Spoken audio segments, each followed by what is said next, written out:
Everyone, welcome to B2E learning. Students, आज अपन topic पढ़ रहे हैं कीमी ऑस्मोटिक हाइपोथेसिस।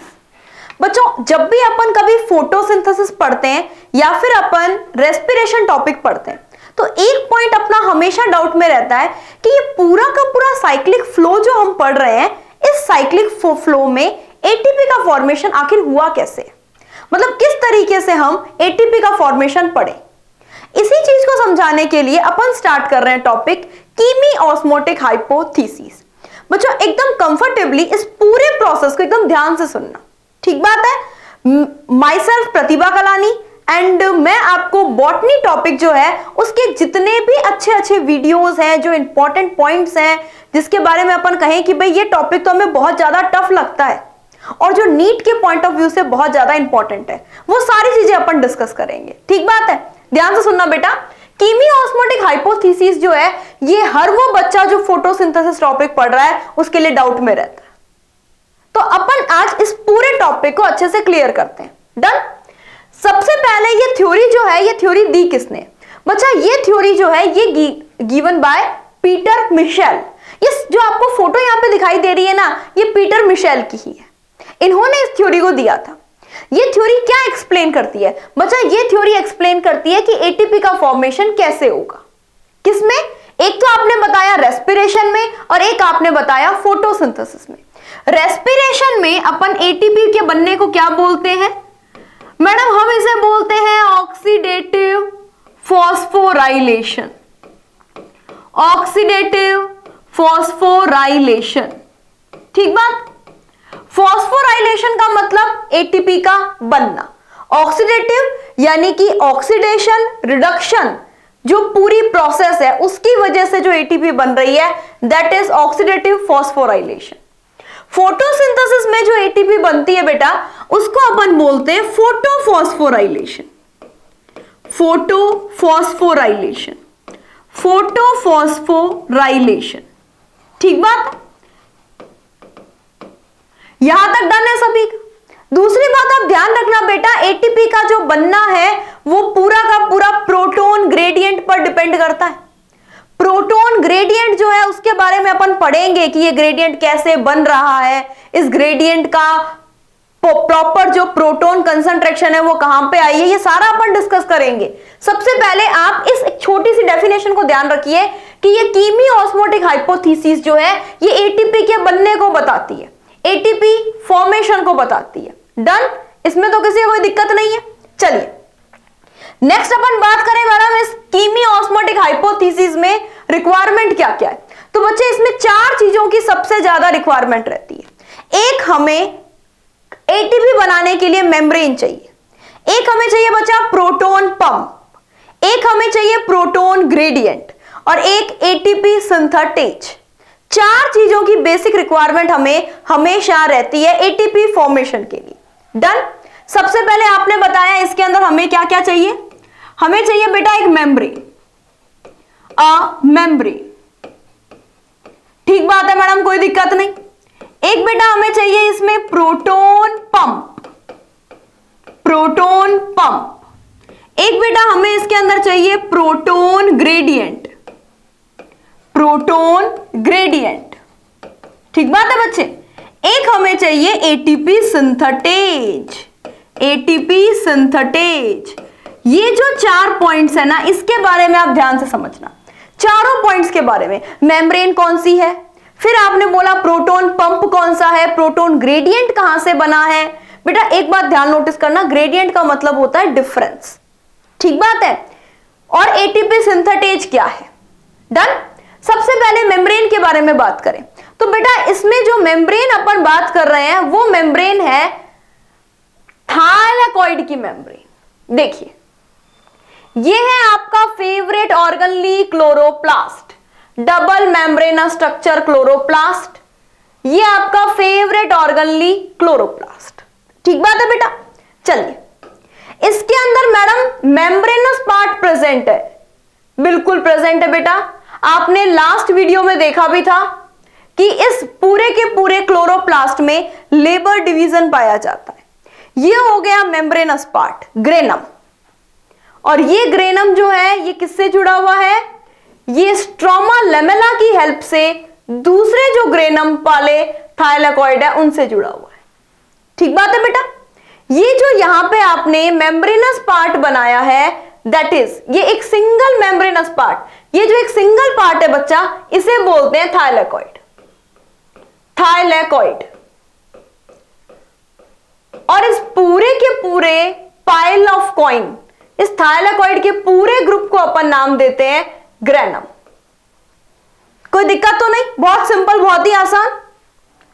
और बच्चे ये जो लिक्विड पार्ट है इसे अपन नाम देते हैं यहां पे स्ट्रोमा। हमारे लिए अभी इतना ही जानना जरूरी है क्लोरोप्लास्ट में। इसके अलावा जो डिटेल स्ट्रक्चर है वो अपन ने जो प्रीवियस लेक्चर था उसमें डिस्कस की थी। अभी हमारे लिए इतना ही जानना जरूरी है कि इसमें जो लिक्विड पार्ट है वो स्ट्रोमा है, जो इसका जो पूरी की पूरी मेम्ब्रेनस पार्ट है दैट इज थाइलेकॉइड, और उसके अलावा जो पार्ट है वो ग्रेनम। मैडम मेम्ब्रेन मिल गई, थाइलेकॉइड की मेम्ब्रेन।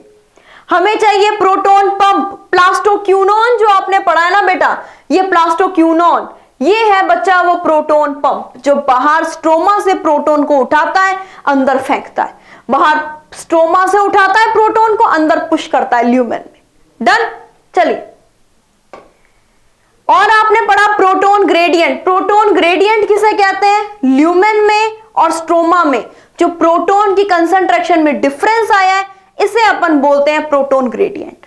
एटीपी सिंथेटेज किसे बोलते हैं? एटीपी सिंथेटेज अपन बोलते हैं CF0 CF1 को। अब होगा क्या, ध्यान से सुनना, बहुत इंटरेस्टिंग पॉइंट है। यहां प्रोटोन ज्यादा है, यहां प्रोटोन की कमी है बाहर। ये प्रोटोन लंबे टाइम तक ल्यूमेन में नहीं टिक पाएंगे, ये पूरा प्रेशर लगाएंगे बाहर निकलने के लिए। तो ये जो CF0 है और CF1 है ये चैनल का काम करेंगे। ये प्रोटोन जो हैं, ये प्रोटोन ये इस पूरे चैनल की हेल्प से फैसिलेटेड डिफ्यूजन करते हुए बाहर की तरफ आएंगे। फैसिलेटेड डिफ्यूजन करते हुए बाहर की तरफ आएंगे। ठीक बात। इसके अंदर एक एंजाइम भरा हुआ है बच्चा, कौन सा? ATP synthetase. ये पूरा कॉम्प्लेक्स एटीपी सिंथेटेज ही तो है। इसमें जो एंजाइम भरा हुआ है वो है एटीपी सिंथेटेज। एटीपी सिंथेटेज में कन्फर्मेशनल चेंज होगा, मतलब उसकी स्ट्रक्चर में थोड़ा त्रिविम परिवर्तन जिसे अपन हिंदी में कहते हैं, कन्फर्मेशनल चेंज होगा। और उस चेंज की वजह से यहां पे ध्यान से सुनना, यहां पे जो एडीपी मॉलिक्यूल है, एडीपी मॉलिक्यूल है वो इनऑर्गेनिक फॉस्फेट के साथ में जुड़ के, एटीपी मॉलिक्यूल जो है वो इनऑर्गेनिक फॉस्फेट के साथ में जुड़ के किसमें कन्वर्ट हो जाएगा? इनऑर्गेनिक फॉस्फेट के साथ में जुड़ के एटीपी में। जैसे जैसे ये ग्रेडियंट टूटता जाएगा, प्रोटोन ल्यूमेन से निकल के बाहर स्ट्रोमा में आते जाएंगे, वैसे वैसे एटीपी का फॉर्मेशन चलता रहेगा। ये एटीपी का फॉर्मेशन क्यों हो रहा है? प्रोटोन ग्रेडियंट के बनने की वजह से।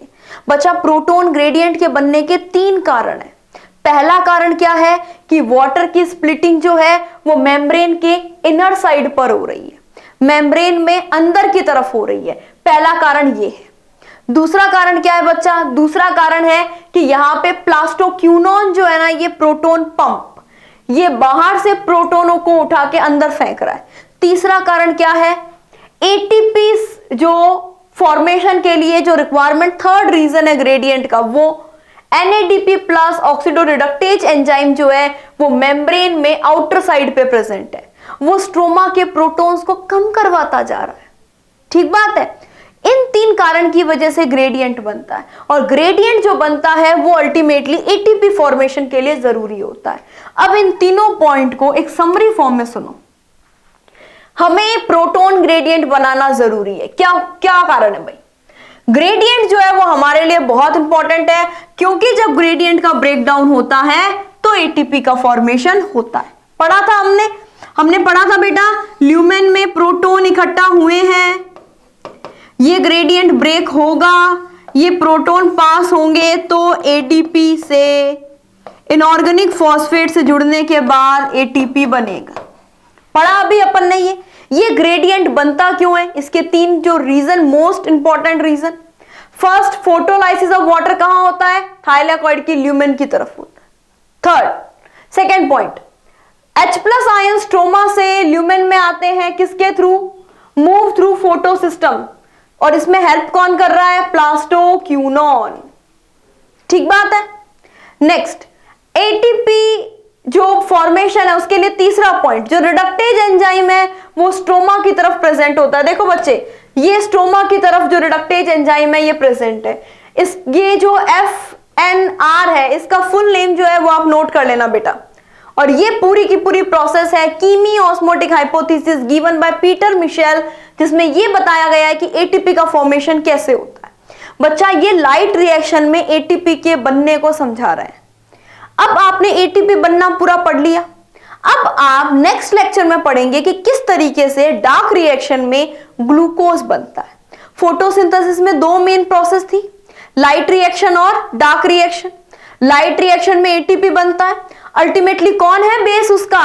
ये नॉन साइक्लिक फोटोफॉस्फोराइलेशन जो हो रहा है जेड स्कीम, इसका पीछे बेस क्या है? जो कीमी ऑस्मोटिक हाइपोथेसिस, एटीपी का बनना, वो पढ़ लिया अपन ने। अब ये एटीपी और NADPH हाई एनर्जी इंटरमीडिएट, ये किस तरीके से ग्लूकोज का फॉर्मेशन करते हैं उसको अपन पढ़ते हैं। ठीक बात है। तो नेक्स्ट लेक्चर में अपन C3 साइकिल जो है उस पर डिस्कस करेंगे। डन बेटा। तो ये आपने पूरा का पूरा एटीपी फॉर्मेशन पढ़ा है, इसको आप ध्यान से नोट कीजिए और नेक्स्ट लेक्चर में अपन C3 साइकिल जो पढ़े उसको भी ध्यान से समझिए। डन।